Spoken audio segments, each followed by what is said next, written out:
Hi friends, నమస్తే. Welcome to my YouTube channel. Friends, ఈరోజు నేను వైఎస్ఆర్ కడప జిల్లాలో ప్రసిద్ధి చెందిన పుణ్యక్షేత్రాలలో ఒకటైన శ్రీ శ్రీ పోతులూరి వీరబ్రహ్మేంద్ర స్వామి దేవస్థానం వద్దకైతే రావడం జరిగింది. దీనినే బ్రహ్మంగారి మఠం అని కూడా అంటారు. ఫ్రెండ్స్, మీరు ఇప్పుడు చూస్తున్నదే బ్రహ్మంగారి గుడి. ఈ గుడి లోపలికి వెళ్ళినట్లయితే మనం బ్రహ్మంగారికి సంబంధించినటువంటి జీవ సమాధిని మనమైతే చూడవచ్చును.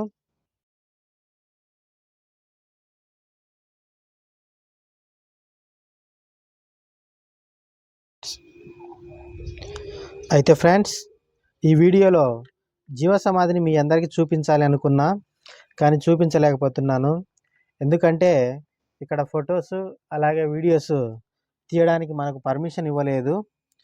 వీలైతే మరొక వీడియోలో జీవ సమాధిని చూపించే ప్రయత్నం నేను తప్పకుండా చేస్తాను.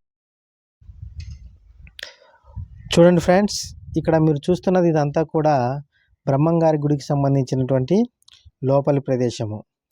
ఈ గుడి లోపలనే మనము ఈ గుడికి సంబంధించినటువంటి పీఠాధిపతుల వాళ్ళ గృహ సముదాయం కూడా మనకు కనపడతా ఉంది.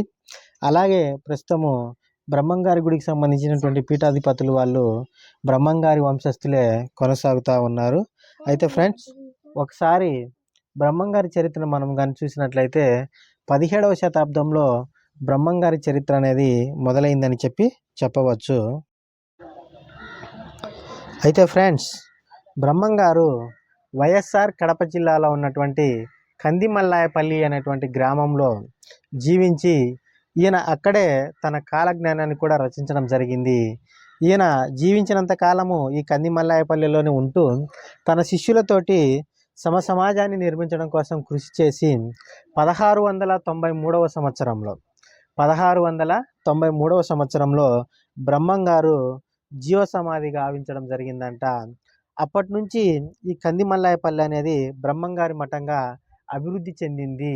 ఇదొక పుణ్యక్షేత్రంగా అభివృద్ధి చెందిందని చెప్పేసి భావించవచ్చును మనము. అలాగే ఫ్రెండ్స్, ఇక్కడ స్థానికంగా ఉన్నటువంటి ఒక అన్నతో అయితే మాట్లాడే ప్రయత్నం చేశాము. చూడండి, ఇక్కడ చూడదగ్గ ప్రదేశాలు ఏమేమి ఉన్నాయి? బ్రహ్మంగారి మఠం, ఈశ్వరీదేవి జీవ సమాధి టెంపుల్, పోలేరమ్మ గుడి, బ్రహ్మంగారు రచ్చబండది, బ్రహ్మంగారు అమ్మవారిని పిలిచిన ప్లేసు పోలేరమ్మ. ఇంకొకటి వచ్చేసి ఈశ్వరీదేవి గృహ చేసిన తపస్సు చేసిన గృహ సిద్ధయ్య గారి మఠం, కక్కాయ స్వామి గుడి. చూడండి ఫ్రెండ్స్, ఇక్కడ కనపడుతున్నది ఇదంతా కూడా ఈశ్వరీదేవి అమ్మవారికి సంబంధించినటువంటి ఆలయము. ఇదంతా ఈశ్వరీదేవి అమ్మవారికి సంబంధించిన ఆలయం యొక్క లోపలి భాగం. ఇక్కడ కూడా ఫొటోస్ వీడియోస్ తీసుకోవడానికి మనకు పర్మిషన్ అయితే ఇవ్వలేదు.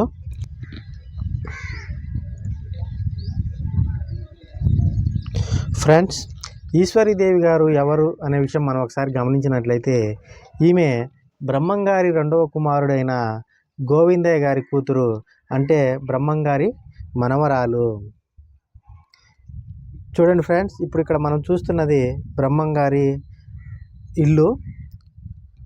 ఇదంతా బ్రహ్మంగారి ఇంటికి సంబంధించినటువంటి వీడియో.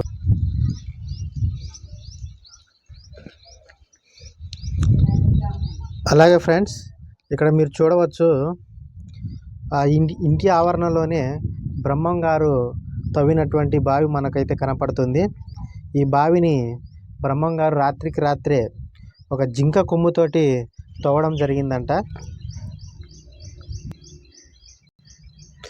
ఇదే ఫ్రెండ్స్ ఆ బావి. చూడండి, ఇక్కడ నేను కూడా నీళ్లు తోడే ప్రయత్నం అయితే చేశాను.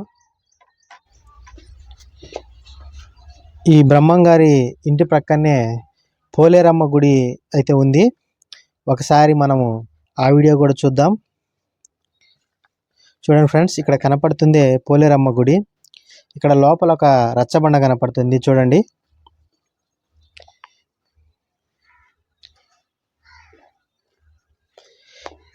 ఈ రచ్చబండ ఏదైతే ఉందో ఇది బ్రహ్మంగారు పోలేరమ్మతోటి గ్రామస్తుల ముందు నిప్పు తెప్పించినటువంటి రచ్చబండ అంట ఇది.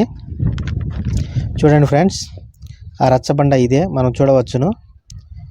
ఆ సన్నివేశం అంతా కూడా ఇక్కడ జరిగిందంట. పోలేరమ్మ అమ్మవారితోటి బ్రహ్మంగారు గ్రామస్తుల ముందు నిప్పుని తెప్పించారంట. ఇదంతా పోలేరమ్మ అమ్మవారికి సంబంధించినటువంటి గుడి.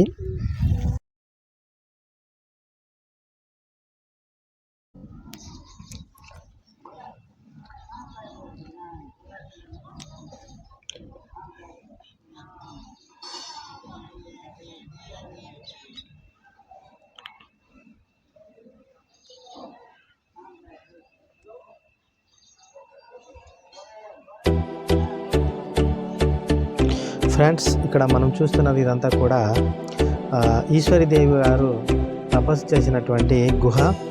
ఈశ్వరీదేవి గారు ఈ గుహలో 14 సంవత్సరాలు తపస్సు చేసి ఆమె దివ్య జ్ఞానాన్ని పొంది అమ్మవారిగా అవతారం చెందారు. ఈమె దగ్గర 100 సంవత్సరాలు బ్రతికి 1803